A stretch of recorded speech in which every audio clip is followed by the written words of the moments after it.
Hey, welcome. I'm going to discuss Venus. I'm going to discuss Mars. I'm going to discuss Jupiter. I'm going to discuss Pluto. It is the 26th of February. Glad that you could make it. I'm going to actually give out a birth date, birth time, birthplace. If you are new here, do yourself a favor, punch in your birth digits down below, and we will hook you up. Let's talk a little bit about what's coming up at the beginning of March. The full moon that happens on the 9th/10th, the clarity that comes, that little small window when Mercury is moving direct, 10th, 11th, 12th, 13th, 14th, because she's still in air. I also want to touch upon the 4 degrees of Capricorn, 4 degrees of Taurus, 4 degrees of Virgo. If you have this in your chart, find your chart first of all and look. And if you don't know if you have it there or not, comment your stuff below and I will find out for you, because we're going to discover what happens when Venus gets on top of Uranus. This is coming up pretty soon, and so knowing in advance will help. And so also, as usual, find out if you have anything that's going to square that. All right, so let's dig deep into the all astrology right here, right now. Okay, so Venus on top of Uranus. Venus represents our money. Venus represents our resources. Venus is what we value.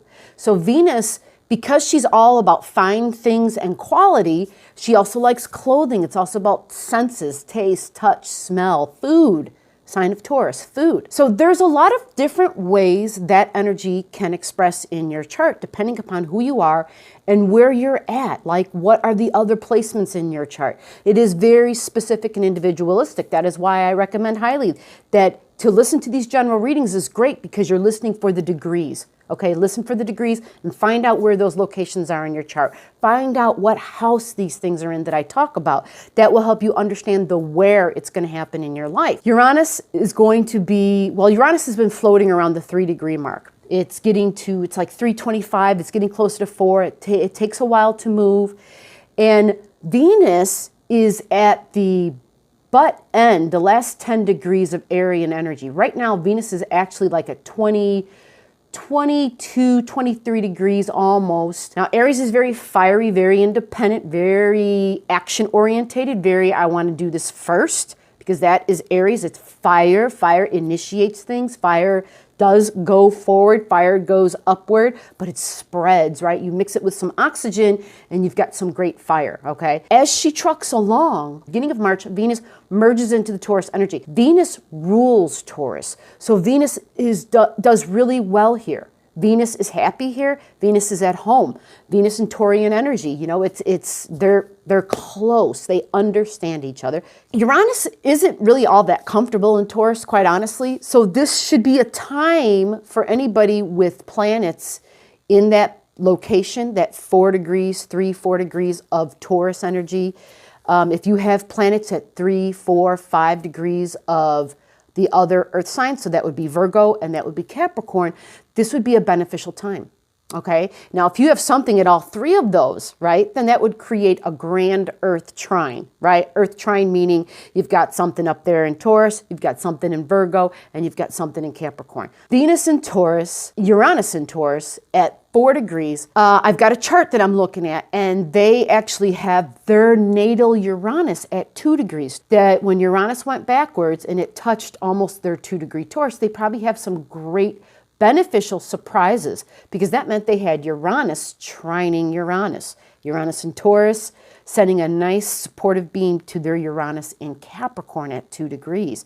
And so this had to have been beautiful surprises, not like the shocks and surprises of you're asleep and all of a sudden the alarm clock goes off and it's really irritating and disturbing. No, this is I add ease to your life. And by way of, well, it's Capricorn, so it would be a tangible ease, something in the 3D world. This would have been in communications. So it could have been something as simple as, you know, it's in their, actually this location for them is in their 3rd house. This person, by the way, has a 9 degrees Libra rising. It's literally 9:59, which means a 10 degrees Libra rising. Probably should have said that at the beginning, but that's okay. This is all relevant. It all has everything to do with all of us, actually, because this beginning energy in the earth, especially Capricorn that I'm talking about, literally squares that Libran energy, because these are all cardinal signs. Cardinal is Capricorn, cardinal is Libra, cardinal is Aries, cardinal is Cancer. And this 2, 3, 4 degrees mark in the cardinal signs is very relevant right now because we have also the transiting Chiron at 3 degrees in Aries. All right, so lately, I already gave you the date of this video, but like the last week prior to this, we felt Chiron really squaring up. Chiron in Aries, for some of us, had this great square going on. Like this person, Chiron would have been squaring their Uranus. Wouldn't have been so comfortable. For this person, Chiron was also squaring their natal Chiron. They have a natal Chiron in Cancer at 3 degrees. So it's it's a big ass T-square. They had their Uranus down here. They had Chiron in Aries, the transiting up in the sky, Chiron in Aries, okay, the current traveling Chiron. And then they had their natal Chiron in Cancer at 3 degrees. So that creates a big T-square in their chart. When you have T-squares, they're uncomfortable. You know about them. It's just not like a regular square, right? Because you have 3 squares going on, and it's like 3 different areas of your life that are affected, up here, and over here. And so you know about it because it's like, okay, I turn left, shit, there's a struggle. I turn right, shit, there's a struggle. Like stuff's not going my way. I turn around, and I'm faced with the closed door. It's this tension, it's struggle, it's stress. It's a delay. It's a no, it's that won't work. It makes us learn how to be adaptable. It makes us learn how to adjust and also how to create a thick skin, how to be okay with hearing no, right? Because life is not a bed of roses. It doesn't always smell wonderful. Oh, you have a T-square coming up. This creates a great opportunity for growth, a great opportunity for evolution, a great opportunity for your soul's advancement. And while that is wonderful, who is combining our soul's evolution with how do we do that in our everyday world? Like, I want to know in my day-to-day life, how do I achieve that? Because that's what we need, the connection to the esoteric and to the exoteric, the obvious and the not so obvious. We need those lines. We need those bridges built. And like, oh my God, this is overwhelming. Well, that's because it is. We're dealing not just with our physical life, but our soul's life. So for those out there who are following along and who have questions and who are like, can I get this? Can I get that? I get it. Like there's so much, but ultimately just focus on yourself and learning your own stuff. Once you have understanding and awareness in your day-to-day life. Like I can recall a conversation I had with somebody and I recognize something that I did, something that I said that was out of line, that was mean, that was uncalled for. Like when we start doing that with ourselves objectively, not mean, not like, the taskmaster type of shit, but just being objective and rational and saying, okay, the next time, well, first of all, what I'm going to do is I'm going to go back to that person. I'm going to recognize what I did. And I'm going to say, when I said this and this to you, when I did such and such to you, I want to apologize for that. I am aware that I was hurtful and I am trying to change that. So we have to first hold ourselves accountable with our thoughts, with our words, and with our actions. And until we do that, we have no business looking at anybody else's stuff and making comments about anybody else's stuff. And that includes me.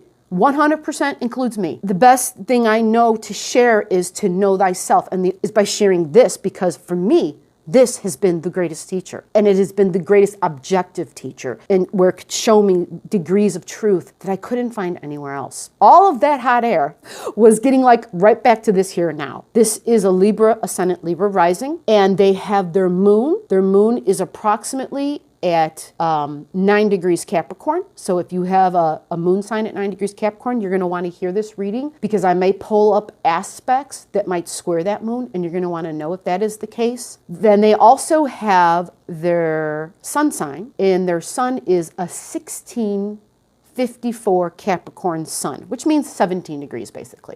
So when you're looking at the degrees, right, you've got a 16 degree and then there's that number after it. Those are the minutes. So 16 degrees and 54 minutes. Anything that's like over the 30 mark. So if I said this person has a 1629 degree Capricorn, we would say, okay, they're just 16 degree Capricorn. But they have a 1654 Capricorn. So we're going to say they have a 17 degree Capricorn sun. If you have any questions, just ask. What is fascinating about this person's chart, and the reason I'm mentioning their, the sun and the moon and the ascendant is important because those are always points where the moon represents our emotions. So if something squares that, it's going to be kind of feeling vicious, right? It's internally vicious in a way. If it's the sun, it's our vitality, it's our strength, it's how we shine. So if that gets squared, all of a sudden we're not able to express, okay? We're not able to emit our best. If it's our ascendant, that literally is our physical body. So that can also have, if there's something squaring that, it can have a factor on how it is we physically function in the world. And also, it is where we are able to make predictions by time and dates and degrees. All right, so let's kind of wrap this all up and get on with the person's reading with a birth date, time, and place. January 6, 1989, 11:36 p.m. And this is Milwaukee, Wisconsin. All right, so coming up, Venus conjunct Uranus. For you in particular, that 4-degree mark is key. Come on up, girly. No, don't eat the wires. The cat is still doing her thing for me. Come on, girly. Come on up and say hello. So you have your Uranus at 2 degrees, which means when Venus on March, the beginning of March, okay, when Venus starts easing her way into the Taurus energy, she's going to send a nice beam of support to you. Again, Venus likes things to be peaceful, beautiful. Venus will add ease, but recognizing that I was about to say penis, but anyway, Venus wants to make things pretty, not just peaceful, but symmetry and beauty, art and creativity. This is a big deal with Venus. And this is Taffy. Come on, girly. So she wants her treats, which you're going to get them as soon as I'm done. So the Uranian energy in Venus there means there might be, because Venus also is about our money and our resources, there could be a huge, hold on, let me get the keyboard because Taffy loves to sit on it for some reason. There could be a huge financial ease right now. Now, of course, I realize this is also around the time when people are getting tax money. You know, this could also be a benefit, like a bonus at work of some sort. I don't want to go as far to say a promotion or anything huge, right? Because it is simply just one transit. To get something big, it would be, you would need like a grand earth trine. That typically means something big is coming because it's affecting more than one area of your life, right? Where this is specifically for this person, it is their job. It is also the communications. It can be coworkers. It can be, for your job, I was looking at your chart. It's fascinating. You have so many planets, so many points and significant things in your 3rd house. The 3rd house is education, and it's also teaching, though. Let's not forget that. But it's also the house of sales, because it is where we talk. It's where we communicate. So it's also social media. Since time has gone on, we have evolved so much that the 3rd house used to simply be siblings, right? It used to just be my neighbors. But now your neighbors can, we can get in touch with people by doing this, right? Ways we couldn't do before. So social media is a big factor there. Taffy is really being feisty. So let me hurry up here because this is getting interesting with the cat. So the beginning of March, what I have is that nice benefit right at the beginning.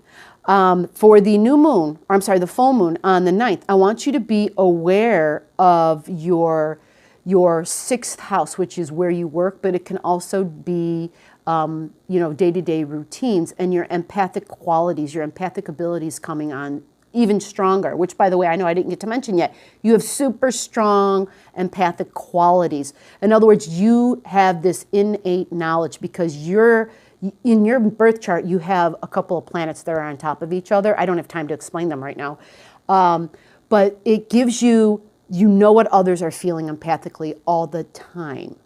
And you may not be aware of it. It may be something where you may think it's a normal knowing, like we all have that ability, and you might not have been aware. There is something else that tells me you are aware of this already, though, because you have some other lovely things in your chart that support a being who is here to do some work on a larger scale, and not just within your immediate family, but a larger scale, so in your community maybe, and depending upon your degrees that you express in your freedom, it could be on a global scale, but that is up to you 100%. It would take some doing to get it on a global level, but you have, there's things about emotions and feelings and home that are very important to you, like your highest ambitions have to do with family, right? And on a global level, Cancer energy, okay, is the world. right? Because the earth, the world, this is where, if you're in your physical body, right? The human body, two-legged, like this is home. Earth is our home. So this being up at your midheaven would be very important to you. Now, again, that can look any way in your life. Some people can just be doing things within their community, but you have your Chiron there. So I know there's this deepness to it. You have a deep hurt in regards to that. And that deep hurt is like a hurt from in the womb, right? So the womb of the earth, being in your mother's womb, there's some deep stuff there. Again, I don't have time to go deeper into that right now, but I wanted to be able to draw the line of connectivity to that for you, because there's something you're going through right now, right? And that is the transiting Chiron is squaring that Chiron, your Chiron. And so it's triggering it. It's about the self. It's about me. It's about my right to survive, more like my right to exist here. And the challenge to that, it's just a temporary challenge, but I know it's uncomfortable because it involves Uranus, right? Because that Chiron is squaring your Uranus. Even though you have some beautiful things trining, you've just been, like at the end of February here, you're going through Chiron squaring. It's not just the end of February, it began in February in general for you. As soon as Chiron got to 3 degrees, actually 2 degrees, because it started squaring up with your natal Uranus, which meant like shocks and surprises. And these things, again, work and home, right? Health, definitely health is an issue because it squares your physical body. Again, depending upon who you are and how healthy you are and what kind of a life you live, this could be in varying degrees, but this is definitely an emotional thing. All right, this is emotions. I want you to be aware of setting up boundaries for yourself, protective boundaries, because if you're an innate empath and you're not aware of it, feeling others' stuff could be not good for you. All right, will have a direct effect on your health. You want to be aware of that. If you don't know how to go about that, you could always comment below, and I could help you connect you with others who are, where that's more of their expertise. So this is this whole thing you're going through, this whole challenge. There's this other thing in your chart where you, I'm sure, are aware of it, but when stuff happens in your life, it happens in a very big way. And it's not always just the good things, it's many times the not so good stuff. It's like when it rains, it pours. And that is because you automatically, at your core degree, you have things where if something happens to yourself, it happens in your relationship. And that's not your personal relationships, but it's relationships at home, it's relationships at the job, it's professional, it's personal, these are a big deal. But it's not just the relationship parts, but it's location. It's location, work locations. It's where I live locations. It's relationship, this is all intertwined. And it's a constant challenge for you because this is how it's set up. Now, over time, these challenges, we learn how to work with them. It's like a person who's never juggled before, so they get the balls going and it's very awkward because they're juggling 3 or 4 things at one time. Over time, you learn how to use this energy and you master it and you become quite adaptable to it. And most people in time, once they know you, they look at you and they think, damn, how do they deal with that, right? You're one of those people. And it may not, even if it doesn't feel like it right now, you will be one of those people, which those people have a lot of wisdom. And you, by nature, the way you came in, you were endowed with a lot of wisdom. You would see yourself as a teacher, and not just a teacher, but a teacher of teachers. Which brings me to my next point that I have to dig up because Taffy is sitting on all the notes. Everyone's like, yeah, Zoe's always in the videos. Taffy isn't. Taffy's a little more on the shy side. And right now she's all about, will you just give me my treats? She was just asleep the whole time, otherwise I would have gave her the treats before. But let me give you some dates real quick here so I can kind of end this up.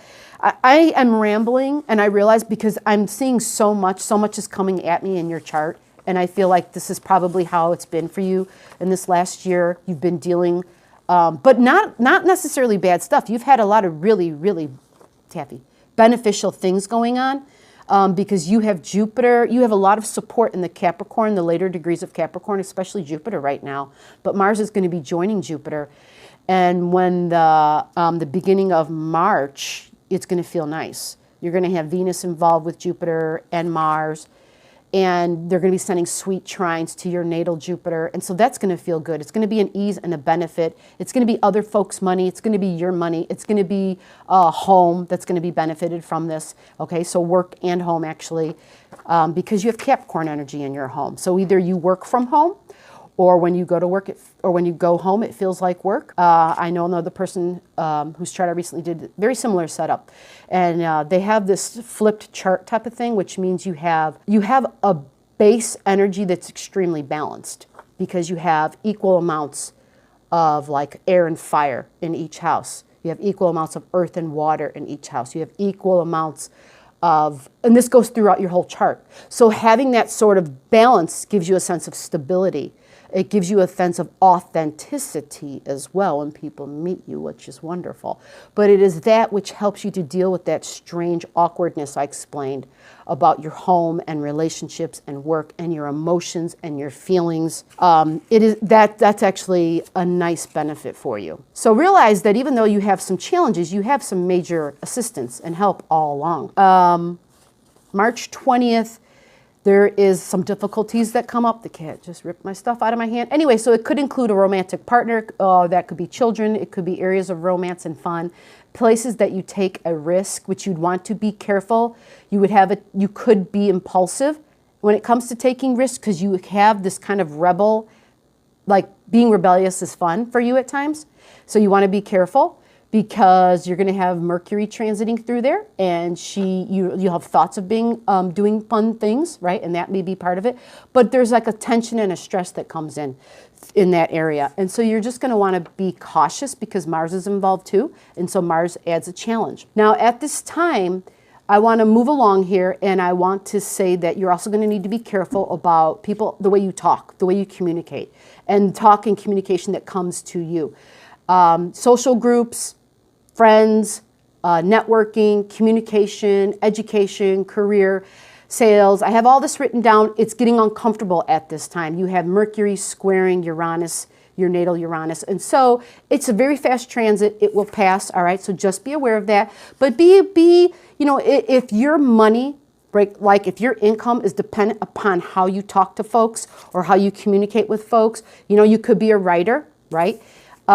You just want to be aware of that and realize that a lot of the frustration and tension that you feel is because you're under the influence of these planets. But recognizing that when you're under the influence of planets, that also brings it at you. It's a boomerang. So people may come to you that give you the stress and the tension, but just as much, it is within you as well at this time. The new moon, March 24th new moon, March 24th, 25th, depending upon where in the world you live. There's going to be some discomfort again. It's going to bring up this Chiron thing, your deepest wound, your emotions, family, mother issues, whether it's your ability to be a mom, your desire to be a mom, when you were in the womb. It's all about family. It's about lineage.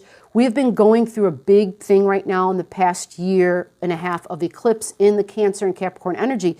It's releasing emotions. It's emotional baggage in reality because it's been carried around for so long. And a lot of it is from past lives, okay? A lot of it is from stuff we may not even be conscious of, okay? For some folks, they're very aware of it. Because of the location of yours, it's almost as though there was trauma, something that happened when you were in the womb. Okay, so that's kind of hard to deal with. Past life stuff, people go to people, and say, hey, can you pull up my past life things? And if you feel that you need it to move on, then do it, right? That's just what I would say. But for you, this comes up again, right? This is something you've been dealing with, but it's another T-square that's in force at this time. And I'm bringing it up because the new moon, okay, that we have coming up on the 24th, 25th, it's going to be at 4 degrees Aries. And that is right where Chiron is sitting. It's going to be conjunct that transiting Chiron, the Chiron in the sky, that's been squaring your natal Chiron. So this would be a good time to maybe do something symbolic to sort of release whatever that is. If you know what it is, wonderful. If you know how to process energy and to get rid of it, to release, to maybe write something down and light it, burn it up in a piece of paper, whatever works for you, all right? Then do it. But recognizing that this will help you physically because this Chiron is in Aries and it's in your house of health, it is a direct effect. Those emotions and that stuff, it's affecting your health, all right? And so realizing that our emotional body affects our physical body and that there's a direct bridge there. We want it to be strong. We want it to be healthy. We want to acknowledge it. We want to support it. And that's all this is. So the new moon intention, right, is all about our physical bodies because it's in Aries. It's all about what can I do to enhance my ability to live and to love my body, to love and embrace who I am. This is my right to exist and to accept me for who I am as I am and be happy with that. But to treat myself in a way where I'm showing my body that even though there are things about it that I may not be 100% proud of, I'm going to nurture and I'm going to support you and I'm going to be here because I know that to get through this life, we're in it to win it. We're here together and we got to keep moving forward. You have Ceres. You have it's the planet of grain. Control, it rules our food. You probably already know this. You probably have some food sensitivities, but they may be hard to pin down what exactly it is that you're sensitive to, and likely it's some grain of some sort. Libra Ascendant, Libra Rising, and I hope this has helped to put a light upon your path. Bye.